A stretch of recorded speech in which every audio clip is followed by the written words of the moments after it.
लेंगरे भूड रस्त्यालगत बोबडेवाडी नजीक माजी सरपंच प्रशांत सावंत यांचा हिरवागार ऊस आज काही क्षणातच राखेत बदलला।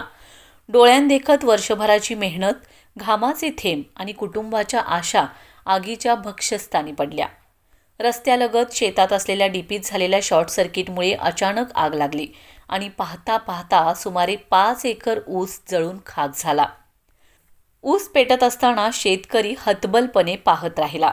आग विझवण्यासाठी ग्रामस्थ धावून आले, पाणी माती टाकून प्रयत्नही झाले, पण आगीचा रौद्र अवतार थांबवता आला नाही। कापणीच्या उंबरठ्यावर असलेला ऊस जळाल्याने लाखो रुपयांचं नुकसान झाले। या घटनेमुळे संपूर्ण परिसरात हळहळ व्यक्त होत असून वीज वाहिन्यांच्या निष्काळजीपणामुळे शेतकऱ्यांचे संसार उद्ध्वस्त होत आहेत, अशी संतप्त भावना ग्रामस्थांतून व्यक्त होत आहे। प्रशासनाने तातडीने पंचनामा करून नुकसान भरपाई द्यावी, अशी जोरदार मागणी होत आहे। एकीकडे शेतकरी संकटाशी झुंज देत असताना दुसरीकडे अशा निष्काळजी घटनांमुळे त्याची स्वप्ने जळून जात असल्याचं या घटनेने पुन्हा एकदा दाखवून दिलंय। Yakub Shikalgar, 7 star news, Lengare.